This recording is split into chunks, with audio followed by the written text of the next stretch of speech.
Yep, that's it. I'm selling out. Check this out. We're doing an experiment today. Here we go. Let's see if this works. Boom and boom.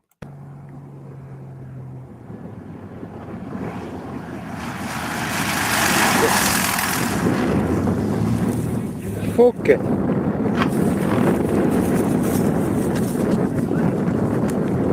Welcome to the superpilotish channel. My name is Graham Wilson, and today in my basement, nice and safe, I'm going to be talking about pilot-induced oscillation. Now, what was that thing you just watched? Well, I'm going to be a YouTuber sellout today, and so I'm going to do, I don't know, I guess you call it like a crash investigation, but more than anything, I wanted to share that video with you, and I'll show it again here and there to see. I'll see if this technology works. I haven't done it before, and yeah. So just I usually show that video to anyone that's either a oh, hey Daniel, welcome to the show.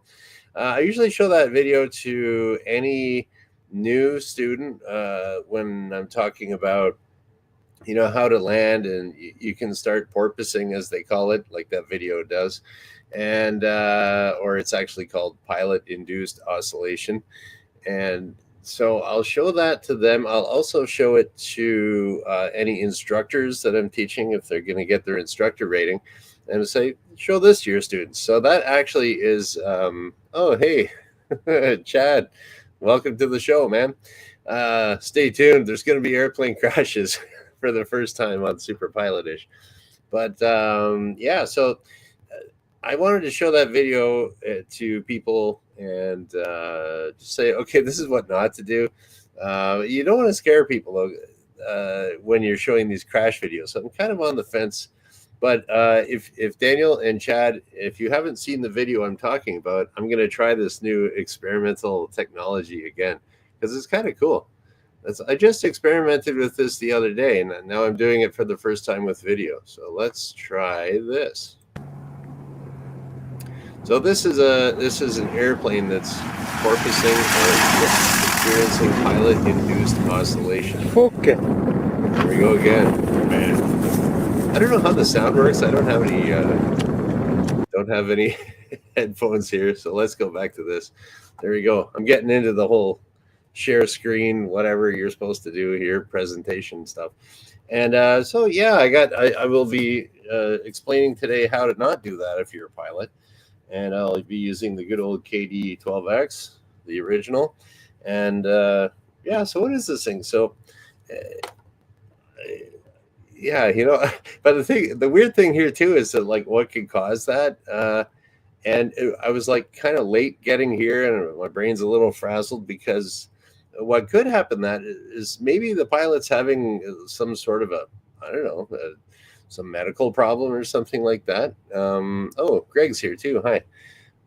And then I got this idea. What could cause some type of an accident is my my little what would you call that there? The carbon monoxide detector in my house was going off right before the show here. So I was like, oh, what do I got to do here?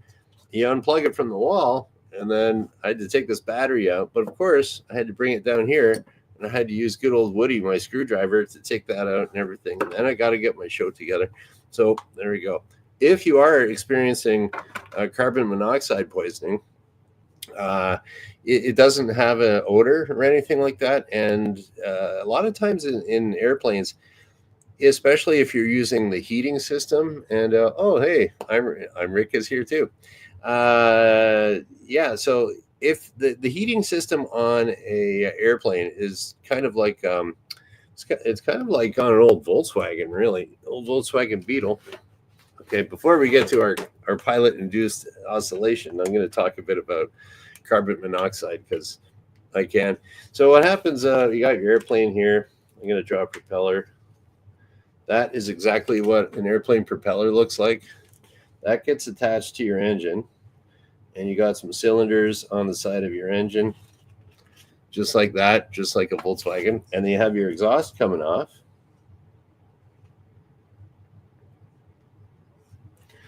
So there you go. You got your exhaust, maybe two on one side, two on the other, and they're going into an exhaust pipe here. Well, there's a shroud that goes around that where you'll have, well, here we go. So we'll have fresh air coming in here, but not, and and then it comes through here and goes into your heating controls for the cockpit. So this fresh air is going around the exhaust pipe. But what happens if that exhaust pipe has a bit of a crack in it? Now there's a danger of carbon monoxide going into the cockpit here. Isn't that the best airplane drawing ever? Okay. So so I don't know. If you are getting that, like, you don't smell it, and I've never had carbon monoxide poisoning, but I have talked to people that have, and sometimes you'll get a headache.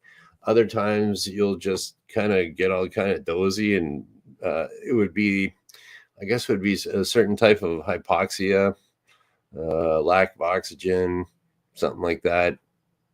Anaerobic hypoxia. Don't ask me about that one. Hystoxic hypoxia is from alcohol. I know that. And then hypoxic hypoxia. I just studied that for some tests. But anyways, let's just say our guy is. I'm gonna watch that video again because it's a good one. Check this out. And I don't know. Maybe you guys can tell me in the comments here if you're getting any sound, because I didn't hook up any headphones here. So I'm going to play with my technology again. Practice makes perfect. Here we go. And I'll be doing some play-by-play later. Yeah, tell me if you can hear the engine noise or the capital of Thailand. Fuck it. And I think it's called. Okay, there we go. And yeah, I don't know if you guys could hear that or anything. Let me know in the comments. So yeah, what you do, pilot induced oscillation is, like it says, induced by the pilot. So there's ways that I'm gonna say, well, I'll just go down my little whiteboard that I have here, and we're gonna see how to stop it. So what to do to stop pilot induced oscillation. And that's just what that video was. It's oscillating, boing, boing, boing, boing. There's other pilot induced oscillations that you can get. That would be with the rudder. You kind of go back and forth. Sometimes you'll see like airliners kind of overcorrecting, and they can get off the runway, something like that. So that would be too much feet. This one here, if you're going up and down like that, that is about the lateral axis, as they call it. And oscillation about the lateral axis. Ooh, sounds interesting, eh? And so there we go. That's what was happening in that. How do you stop that? Okay. Okay, number one, it's like, okay, you notice things are getting all wonky on you. That's the official pilot term. So go around. When in doubt, go around. If you're up in the air, you're not going to hit nothing. If you're on the ground, that's all accidents happen on the ground, if you think about it, because you always end up falling down. So, okay, I would say just there's ways to prevent it even before that, but I'm just going to use number one as go around. If it's all wacky like that, give it the power, take off again, get your flaps up, gear up, whatever you got to do. Okay, that's the first bit of advice. That's what everybody says for that, but I'll tell you a little bit more. I don't know. I guess some other things about it where people don't tell you this stuff because they don't want their students to know that there's other things to do. At first, yeah, just go around, give it the gas. Once you become a little bit more competent as a pilot, you can do other things as you gain control over it, and you're better at flying. But at first, yeah, you're pretty deadly at first, actually, when you're a student. Then you get better. Okay, so the other one here would be, we'll say, make sure you have a good approach.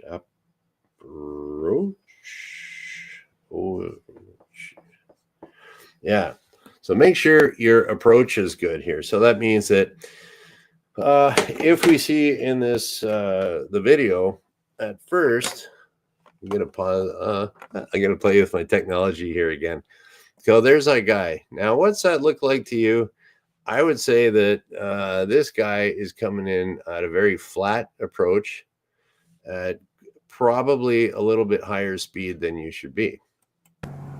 Okay, that's like, he might have even left some power on. And you can see he's landing very flat right away. You're not supposed to do that. So, okay, so what was wrong with that guy's approach? I'm the armchair quarterback here, but I mean, you can tell just by looking at it if you know what you're talking about. So your approach has to be the right speed and the right angle too. A lot of people think if they're landing a plane, oh, I'll just buzz across the grass, and then once I'm over the runway, I'll just kill the power, and then I land like that. That's not exactly the way that you're supposed to land a plane. No one teaches it that way. But as people get more advanced, they start experimenting with things, and they figure, oh yeah, I'll just plop it right down. But the thing is, if you cut the power, or maybe a lot of times people, when they pull the power back to idle, they don't actually pull the power back all the way to idle, like all the way where it gets really quiet. It might be a few hundred RPM above the idle speed of the engine, which means you're still getting a little bit of thrust, and it's not going to go down as fast as you anticipate. So what you got to do there. Okay, here we go. Thank you, Daniel. Okay, the StreamYard clip was a wee bit loud, but appropriate, accurate. Doppler effect, yeah. Okay, so it was a bit loud. I wonder if I can adjust the volume on that. Oh, I can. Oh, here we go. I'm going to take that back. We're going to go half volume on the next one. Ooh, all right. Thanks, Daniel. And Vanessa Kitty's here too. Hi, Vanessa. Okay, so where was I here? How to stop pilot induced oscillation. So number 2, make the approach. Make sure it's just like you're taught, kind of come down. Everybody likes to say, oh, your 3-degree glide slope. Yeah, that works. That's kind of standard for all the lighting and all the big jets and stuff. Big jets, yeah, you do a 3-degree approach. IFR stuff, it's a good habit to get into. But if you're just bombing around on a nice day, you can come in, like as steep as you want, 4 or 5 degrees is not that crazy. And you just kind of come down, and then you cut your power back to idle, land, hold it off a bit, and then you kind of pull up a little bit, and then you touch down on your main wheels. That guy didn't do that. So here we go. And because what he did, he was inducing the oscillation. So on that plane, it was a Piper. So it's got one of those kind of steering wheel kind of yoke things on it. And when you come down, there's a real, most people, when they first start learning how to fly, they think they have to be doing something all the time. When in actual fact, a lot of times you just have to wait. The plane just does its thing. So if you're coming down and you level out, but some people, oh, I'll just force it on the runway, and they push forward, and then you bounce your nose wheel. Boing. That's what it sounds like. So you bounce the nose wheel. Oh, now my nose is too high. I'll push down a bit more. And then now you're coming back at the runway, and you're like, oh, I'm aiming at the runway. I'm going to pull back. And you bounce, and now you're pulling back, and it gets even bigger. So it starts off like you're behind the airplane. I should do this. I should do this. And you're behind, you're like a half second or a fraction of a second making the plane do what you want. And you're making it go higher. You're making it nose in more. So we're going to call that what one instructor told me when I was usually what happens is you'll call it like a balloon. You'll come in, you go, whoa, whoops, and then you kind of deal with it, or you can go around. But I'm going to add number 3 on here.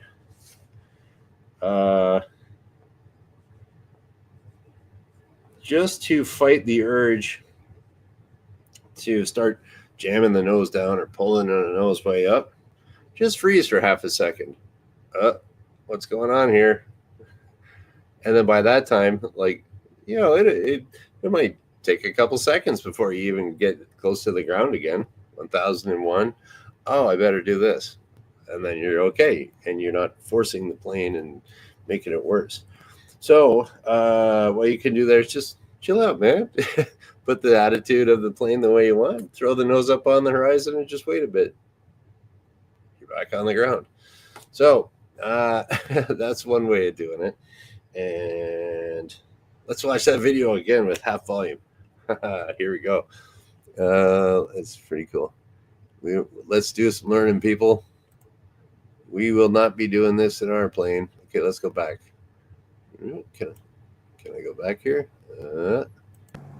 Okay, here's our guy. He's coming in. I'm assuming it's a guy. It could be a girl. You never know. But what's the population? Yeah, it's pretty much you got about a 95% chance of it being a guy because there's not that many women in aviation. But all right, here we go. And we're coming in flat. We're coming in fast. And we're gonna boom. We just got our first little bounce there. Now, if at this point he just didn't do anything, okay, I'm just gonna freeze. Well, you're still flat. You're not pulling the nose up or anything like that. But here, and this is happening in the just fractions of a second here in the pilot's brain. It's like, oh my gosh, I'm landing. I should be holding the nose wheel off the ground when I'm landing. So I'll pull the yoke back and I'll make it so that the wheel, the front wheel, is off the ground. But it's too late because it's already there. If you just did nothing, it would just kind of slow down. You're already on the ground. But he's behind the airplane. He's going to pull the nose up, and you're still going a little too fast. You're going to go up in the air again. Boom. Okay, now here you can see where he realized, oh, I don't want it to come totally off, so I'll just keep the nose down. So now here we go. He's doing this is called a wheelbarrow landing because it's like a wheelbarrow. He's wheelbarrowing here. He's on his front wheel, and the rear or the main gear is off the ground. That's not good, man. What kind of plane is that? There is that a Warrior? I think. Okay, and he'll do this a couple more times. Boing. Oh, here he took it off. He's wheelbarrowing again. And let's do another wheelbarrow. Okay. And the intensity of this is getting more and more to the point where he's jamming it on so hard now and probably panicking. And there's our nose gear collapses. The nose gear, and do a little slide, and there we go. So the nose gear on a little airplane like that, it's not designed to take a whole lot of force. It's those main two. Okay, so you got your little steerable nose wheel in the front here where my finger is. You got your two mains that are underneath the wing. Those things can take a lot of punishment, but the nose wheel can't. So so you don't want to be doing anything like that. So what he could have done is if you just did a freeze, and maybe it starts coming up a little bit too high into a balloon, you can add just a touch of power, just enough power to make and you're not really looking at the gauges at this point. You just kind of hear the engine go a little bit faster. Okay, that's enough power. How much is that? That sounds to me about 200 or 300 RPM. So that's all you need. So we're going to just add a little power. And then resume landing. This is a little bit more advanced technique, and you wouldn't want to teach this to a brand new student, but a little bit of power to cushion the descent coming back down on your main wheels with the proper nose up attitude. Hey, you just saved it. Okay, good. Okay, so we got here too. Perfect volume. Scott Adams just posted. I don't know. Okay, perfect volume. Okay, good to know. I think next time I'll probably wear headphones if I do one of these things because I don't want to blast your eardrums out. But hey, thanks for showing up, everybody, for my experimental multimedia presentation here. Okay, and I was gonna do like the superpilotish 5 here. I can only kind of think of 4 right away. So if you're getting into the pilot-induced oscillation, either go and I'll show the video again, and I kind of go through these and point out where this totally could have been stopped. Okay, go around. Like the guy right at the beginning could have said, oh, you know what? Maybe I'll do that.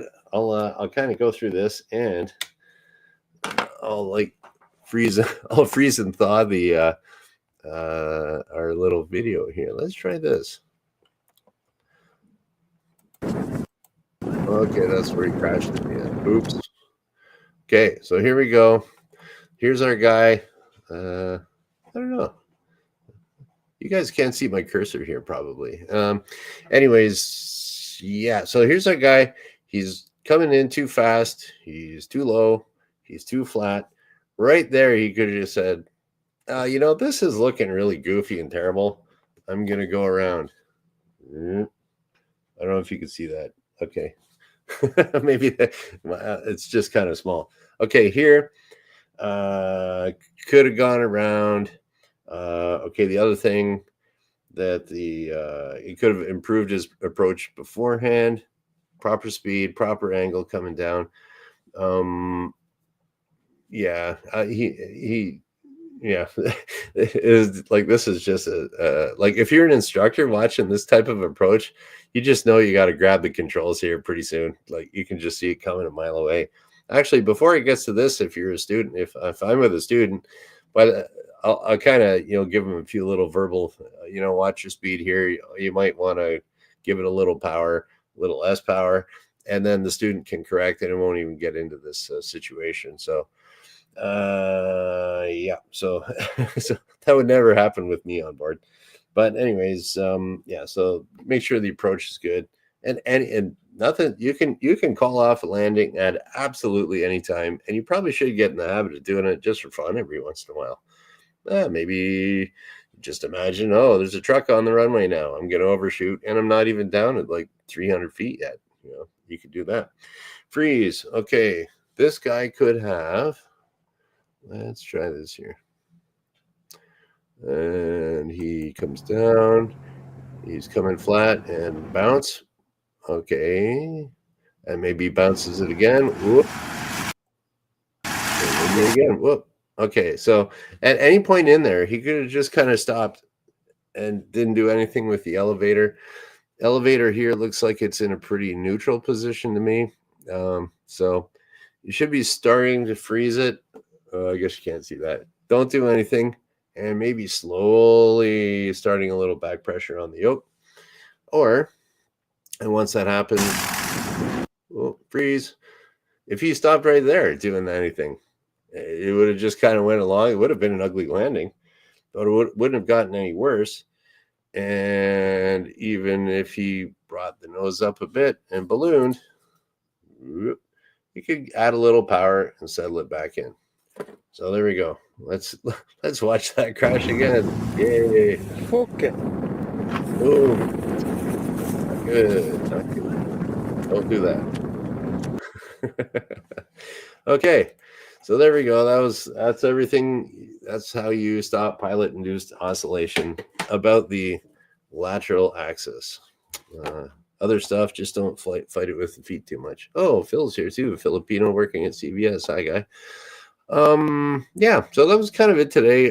Really all I wanted to do was experiment with my new little technology of being able to pull up videos, and I did that last time with some images. Let me see here. What do we got? I was going to pull up another image here, but I'm not going to. So this is kind of cool that I just kind of stumbled across this whole thing of like, hey, I'm all professional. Check out the video, and that's pretty neat. So it's kind of just blew my mind now. So that's going to make the depth of my show even better, because I have no. I'm just doing this on my own in my basement with absolutely no help from anyone. So, but that's okay. I'm really bad at taking advice anyhow. I have to screw it up myself to actually learn. But yeah, so we're going to go through a little bit of, I don't know, go through some of these comments here. And yeah, so Chad Elkins, CPA, popped in here. And I'm sorry, Chad, if you're still watching, that he's unable to do any work because he just can't handle the fact that the show is so awesome. Yes, I will always bring up Chad's comments like this if he pops in and leaves one. And yeah, so Chad Elkins, CPA, if you don't know him, he's that's the name of his channel. He is a CPA. I think in Canada it's called a certified personal accountant. States is like certified professional accountant. Anyways, he's an accountant, like the one that can actually sign off stuff. He's got the MBA behind his name and all that other stuff. So Chad knows his stuff, and he's a busy guy in tax season here. What are we got here? And then Greg is asking, why is mainstream media showing airplane crashes on the daily? You know what? Let's leave that there. Just before coming on here, I guess there was a crash in Pennsylvania or something like that. It was really, I think everyone got away okay, luckily. But there was like a big fire. And of course, big fires, media, if it burns, it earns. If it bleeds, it leads. That's what they do. So I'm selling out today. Oh, wait, where am I? I'm selling out today. I'm a YouTuber sellout today because I'm doing plane crashes like every other pilot.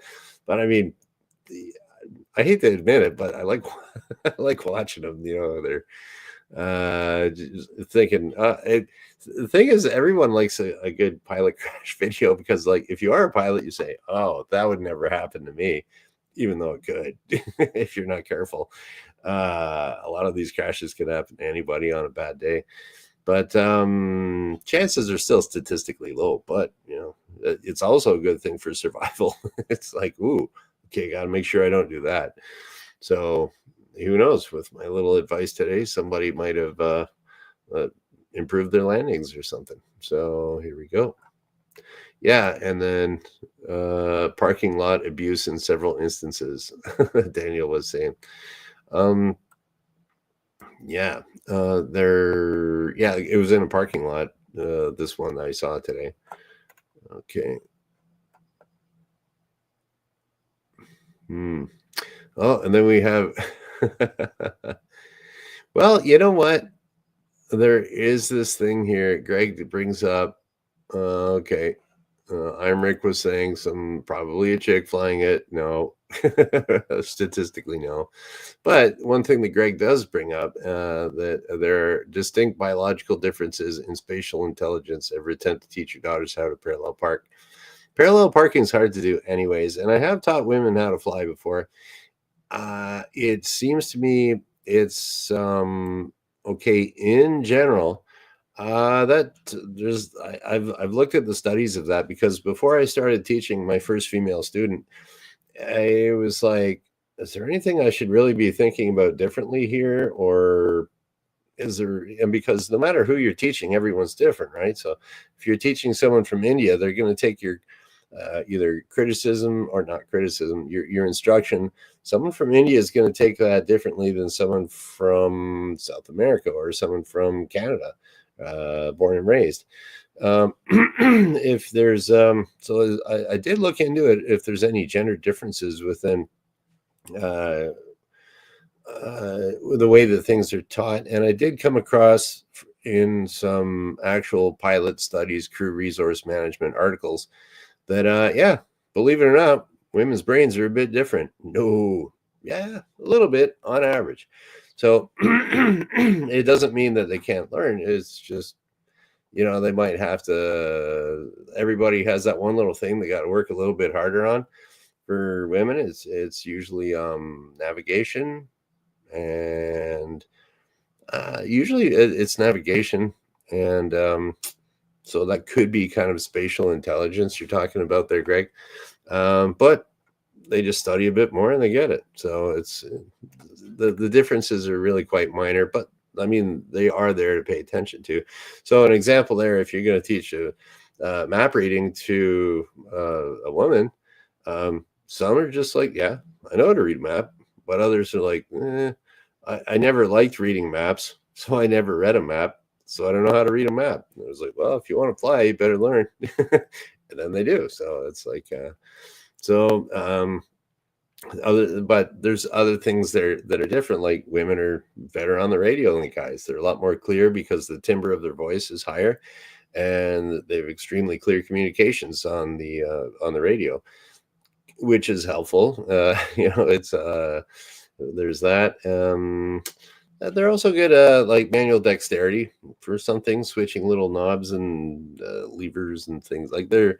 If you ever see like people assembling things in China, it's always the women with their hands and they're just going like a million miles an hour, or the clerk at the checkout counter.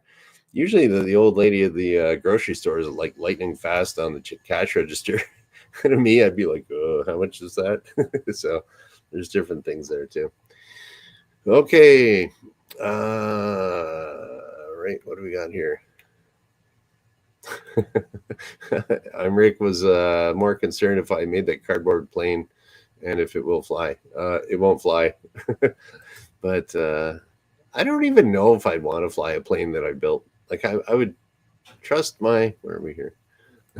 I would trust my own construction techniques because I got my papers as a machinist and I can work with metal okay and I know what to look for.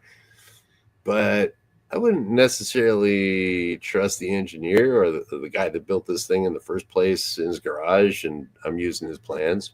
I don't know. I'm kind of a big fan of the non-experimental airplanes. Okay, and here we go. And Vanessa Kitty was saying, study math in your spatial analysis will improve. Yeah, that's.